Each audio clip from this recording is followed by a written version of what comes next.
Si Caspi, congratulations! Thank you po. I heard you're the new university queen. Malapit na coronation night, di ba? Opo. Sir, may tatanong po sana ako. Dumating na po ba si Paolo for his retake exam? Hinihintay ko nga siya eh, pero wala. Mukhang hindi na darating. Eh, paano po yun? Eh, di maapektuhan po yung grades niya. Yes. At siguradong mawawala rin ang scholarship niya. Ano bang nangyayari sa batang yan? Lately, parang wala siyang interes sa pag-aaral. Lagi siyang uma-absent. At kapag nasa klase ko naman, parang lumilipad ang utak niya. Baka naman po may personal problem. Ba dapat hindi niya dali sa klase ko yung problema niya. Sinisira niya future niya. Sayang. Magaling pa naman sana siya. Ito, ano to? Wag! Ano yan? Bagong disenyo na nabigay sa akin ni... Hoy! Anong ginagawa niyo dito? Eh, ito si Isabel eh, nilalagnat daw. Ano mo nga? Tsaka ano yan? Wala yan! Eh, baka unan lang po yan! Basta po kayo ako na pumala kay Samin. Alis na kayo, Chu! Alis na! Kwarto namin to, Ano sabi mo? Kwarto namin to! Bubuhay ang inikwitas ko! Tara! Paalisin muna natin to! Bahay ko to, ha? Oo, bahay nyo nga to, pero kwarto namin to. Sige Walang na. pumasok dito, Bantay mo yan, bantay mo Doon ka yan. na! Chu! Sige na. Oo! Tagal-tagal mo naman! Ang inikwitas ko, bilisan mo! Ayun na! Isarado mo yan! Ay, Ano yan? Fredo? Oh. Saan yung bata? Teka, teka, teka. Yung bata? Ano ba ginawa niya sa akin? Ano na naman nangyari? Bagal-bagal mo. Muntik na tuloy ako mabisto. Ano? Buti nga nakatalakbong ka dyan eh. Eh, kaya nga, paano kung di ko naisip yun? Eh, di nabuko na ako niyan. Sorry! Walang modo yung batang yun. Bakit nga? Tinapakan niya kaya ako. Tinapakan ka niya. Eh baka? Ano naman kasi, anong ginawa mo sa kanya? Hindi naman niya gagawin niya kung wala kang ginagawa sa kanya. O ba't parang galit ka? Nagsusorry ka na nga, galit ka pa. Ganyan kayo mag-sorry mga tao. Paano? Galit! Eh, huwag ka naman galit mag-sorry. Pwede ba hindi galit? Galit ako eh! Ba't ka nagagalit? Pinapagalitan mo ako eh! Pinapagalitan ba kita? Sasabihan lang kita. Oo nga! Buboy naman lahat ka na ngayon sa akin. Hindi na, sige na. Sige, suotin mo na, suotin mo na. Mag-sorry ka muna na maayos. Sorry! Ganon? Ako ba ngayon ang may kasalanan? Ako na lang lagi masama? Ang sinasabi ko lang, bata yan. Hindi mo dapat pinapatulan. Arana, kanina pa kita hinahanap. Baka nakakalimutan mo, ako ang amo mo. Tagasama kita't hindi ni Erebus. Patawad po, mahal na prinsesa. Natutulog pa po kayo nung sumilip ako sa silid niyo. Huwag mo nang pagalitan si Arana. Ako ang nagpatawag sa kanya dito. Kaya akong sisihin. Talaga? Napapansin ko, madalas kayong magkasama. Lagi kayong nagkikwentuhan. May namamagitan bang relasyon sa inyong dalawa? Bata ba? Pero, Betty, malayo pa lang ako. Narinig ko ng sigawan ninyo. Ano ba? Ha? Kasi naman tita, tong si Fredo mas kinakampihan pa yung buboy na yun kaysa sa akin. Alam mo, kaya lumalaki yung ulo ng batang yun eh. Because he knows you're on his side. Parang si Isabel. Si Isabel. Si Isabel na naman. Pwede bang mo siya dinadamay sa usapan parate? Leave her alone, okay? No, you leave her alone. But you can't, can you? Tulad ngayon. Ano naman ginagawa mo sa kwarto nila? Dahil may sakit siya. At kailangan niya ng doktor. Wala po. Magkaibigan lang po kami ni Erebus. Prinsesa Bergola, parang balak pa yatang agawin ni Arana si Erebus sa'yo. Alam mo, Susira, gusto ko nga mangyari yun eh. Gusto kong magkatuluyan kayong dalawa. Nang sa ganon, hindi na ako ipagpilitan ng ina sa'yo. Pero, malabong mangyari yun. Dahil may nagmamayari na ng puso ni Erebus. Hawak na ito ni Jezebel. Hindi ba, Erebus? Oo nga. Andiyan pa pala kayo. Oh, May sakit ba yan? She looks fine to me. Isabel. Akala ko may sakit ka. Ayos ka na ba? Mais na po ako, Sir Fredo. Fredo, ako naman kasi nagpapadala ka sa drama ng mga yan. Tumawag ang daddy mo, kailangan ka daw niya makausap. Sige na, you go ahead. Sigurado ka. Fredo, O sige, usap na lang tayo, ma'am. sige na. Kailangan ka makausap ng daddy mo. Come on. Magkaibigang matalik kami ni Lucia. Magkasama kaming lumaki. Batang-bata pa lang yan, mahilig na yan pumanik sa lupa. Kadalasan, ako pa ang isinasama. Takot na takot nga ako sa Reyna, ang ina ni Lucia. Mag-ina nga sila ni Jezebel. Ba yan? Ito pa pala siya. Tita, I can't believe dito pa rin nakatira yung babaeng yan. Katapos kanya nakawan.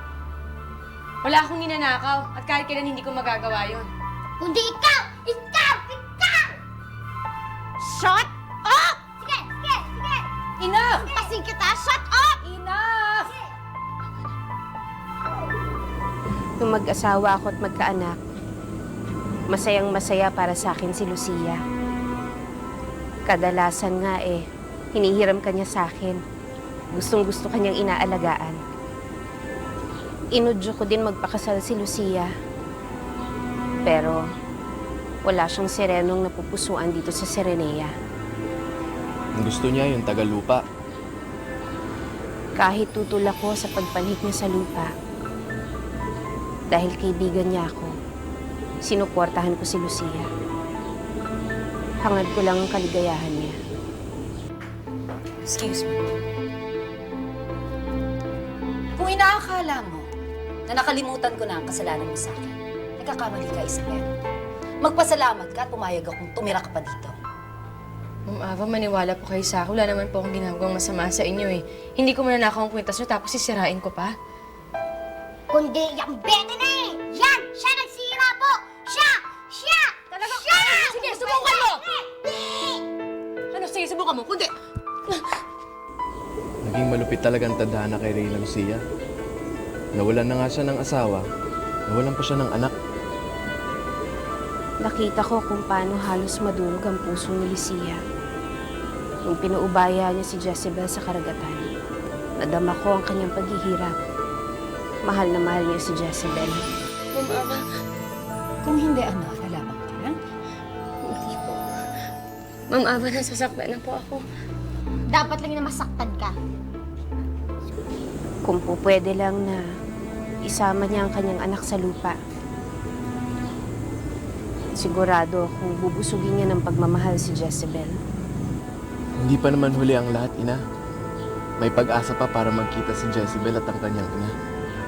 Alam mo, Tito, hindi lang sinungaling at magnanakaw yung babae. Tamad pa. Nagkukunwaring may sakit para lang makaiwas sa trabaho. Hindi man nila kilala ang isa't isa, hindi man nila alam ang itsura nila. Oras na magkita silang dalawa, mararamdaman nila ang lukso ng dugo. Isabel, katulong ka dito. Ang trabaho mo, pagsilbihan kami. Lahat ng iuutos namin, gagawin mo. Pati itong si Bebe. Bilang girlfriend ni Fredo, ituturing mo rin siyang para mong amo. Matuto kang gumalang, ha? Sa lahat ng ayoko, ng bastos, nagkakaintindihan ba tayo? Opo, Ma'am Ava. Opo. Good.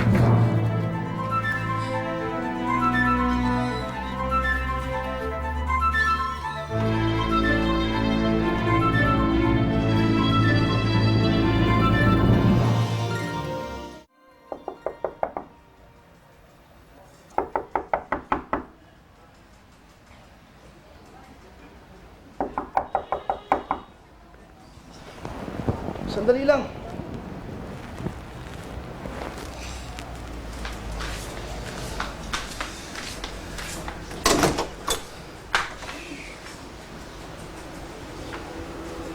Anong ginagawa mo dito?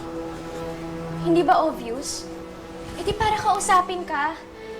Pinuntahan ko si Professor De Leon. Ba't di mo kinuha yung retake exam niya? Bakit hindi ka dumating? Mabuti na lang at napakiusapan ko siya na bigyan ka ng chance. Bakit mo ginawa yun? Dahil alam kong importante sa'yo yun. At nakasalali ang scholarship mo sa grades mo. Pakialam mo ba kung mawala ang scholarship ko?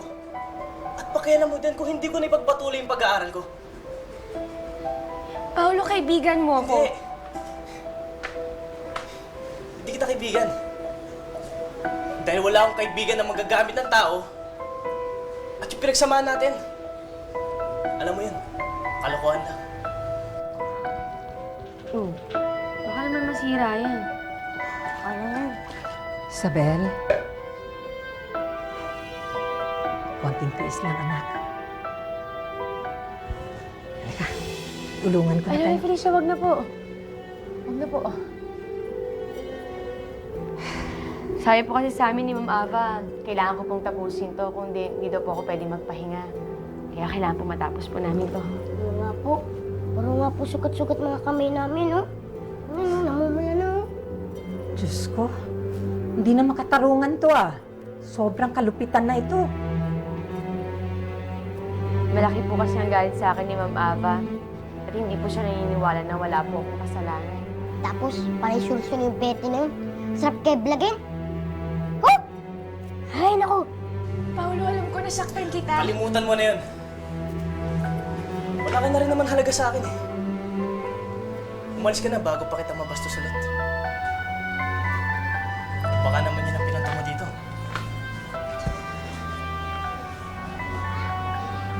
Gusto mo halikan kita ulit? O ano? Ayaw mo? Nandidiri ka sa akin? Dahil ba mahirap kami? Sige na! Umalis ka na! Doon ka na sa syota mo. Bagay na bagay ko. Parehas kayong walang kwenta. Alis na!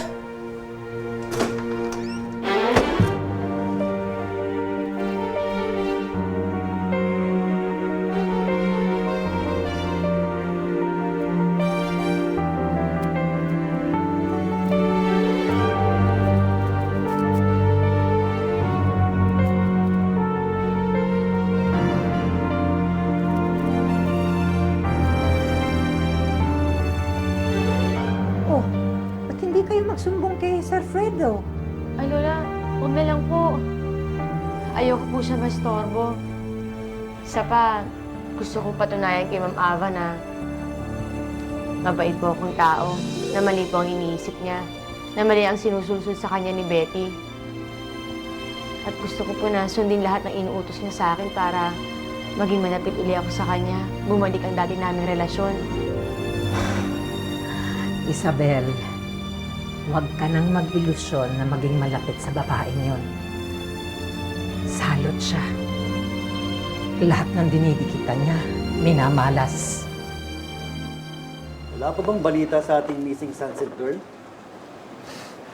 Tulad ng sinabi ko kay Gildo, I'm losing hope na mahanap talaga natin ang babaeng yan.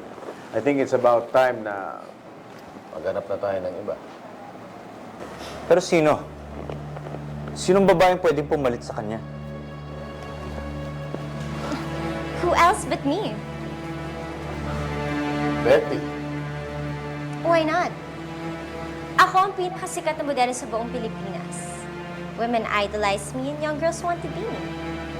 I'm the perfect person for the job. Say hello to the new Sunset Girl. Well, aren't you happy to finally meet your new Sunset Girl? Well, of course we are, Betty. But it's not our decision to make. Ang management ng Sunsilk ang kailangan natin tanungin. Kung ikaw nga talaga ang gagawin nilang endorser.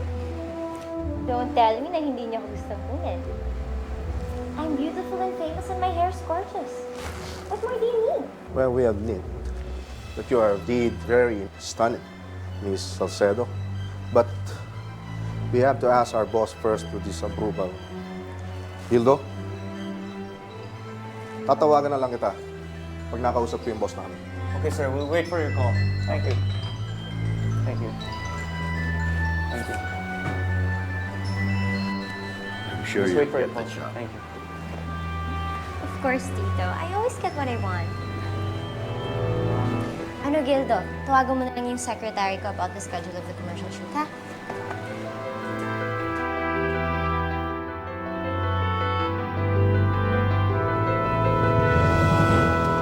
Let's find out.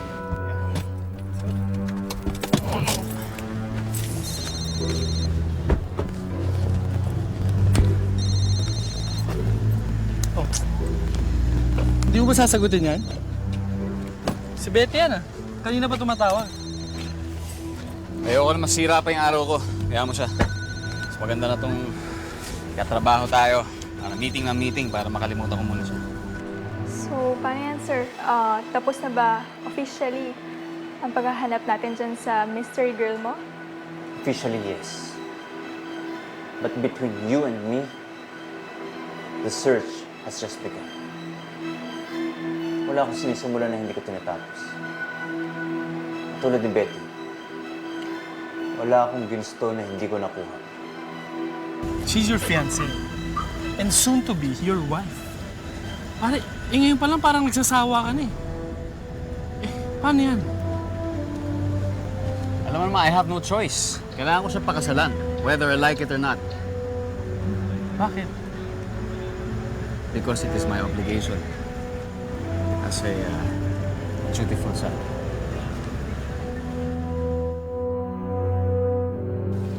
Yaya, nasan si Fredo? Hindi ko po alam ang Betty. Hindi man lang siya pumunta sa launch ng bago kong endorsement. Tawagan niyo po kaya sa cellphone niya. Anong akala mo sa aking tanga? Siyempre, tinawagan ko na siya. Kaya nga ako nandito kasi hindi nga niya sinasagot, di ba? Sige na, umalis ka na. Umalis ka na sa harapan ko, naiinis ako sa'yo.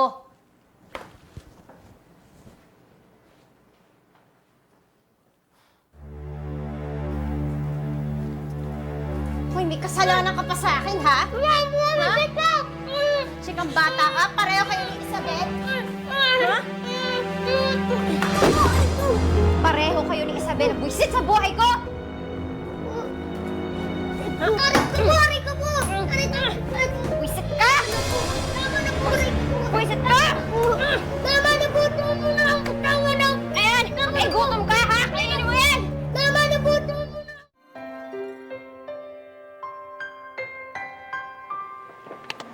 Sheila May, okay, pagkatapos ng coronation mo, tutugtog yung music, tapos your escort will lead you to the dance floor, sasayaw kayo. Andito na ba yung escort mo? Sino bang escort mo? Si Fonzie Castillo po. Fonzie, nandito na ba siya? Madating na po siguro yun. Okay, sige.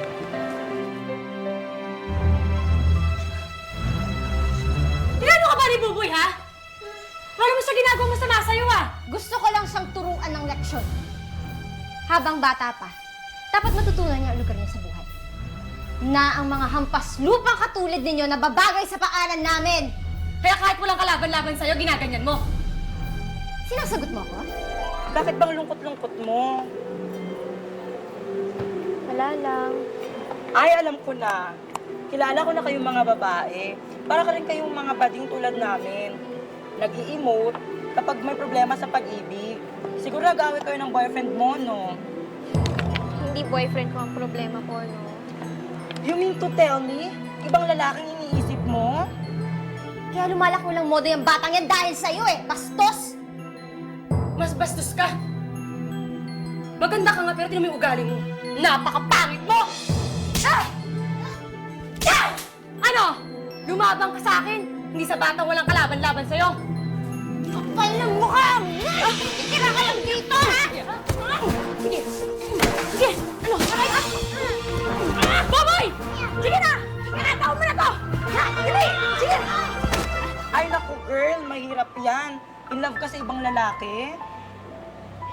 Hindi ah. Kaibigan ko lang yun.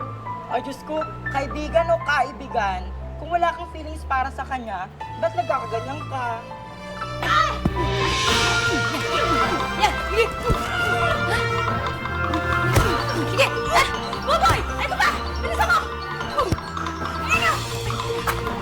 Sige! Bakit, ha? Aray! Sabihin! First runner-up, Marian Mobilena, escorted by Mike Fraser. And now, let us all welcome our new University Queen for 2008, Sheila May Legaspi. She is being escorted by her boyfriend, our basketball MVP, Mr. Fonsi Castillo. Palakpakan natin sila. Don't they make a cute pair? There you have it, ladies and gentlemen.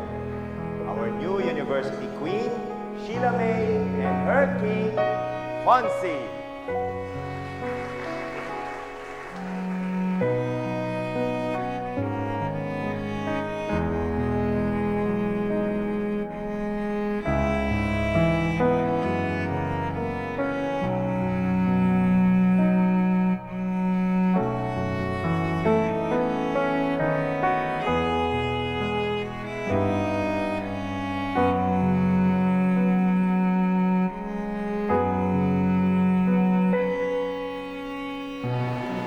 I love you.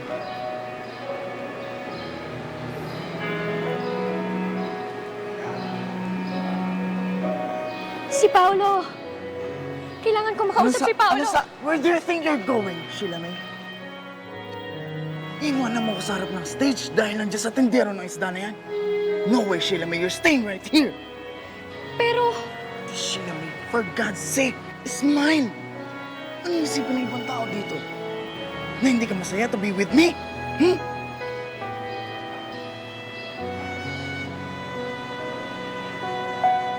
I'm done.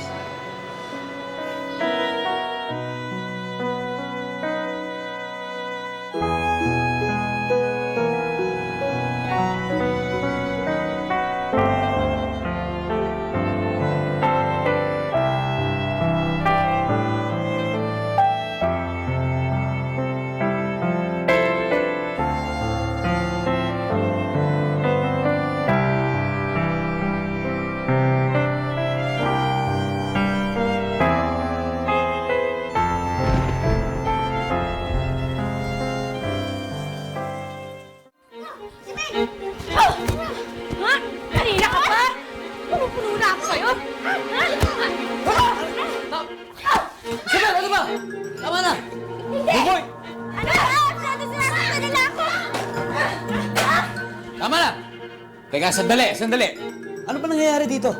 Ang kapal na mukha ng babaeng yan, Fredo. Sinubukan ko siyang pakisamahan alang-alang sa'yo, pero ayoko na, hindi ko na kaya.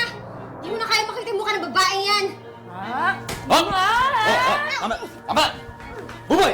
Paalisin mo na siya, Fredo! Sabi na sabi! Ano? Teka lang! Ikaw eh! Paalisin mo na siya, Fredo! Betty, hindi ko siya pwedeng paalisin dito. At kayo, tumigil na kayong dalawa, ha? Kung gusto mo talaga akong pakasalan, paalisin mo siya, Fredo!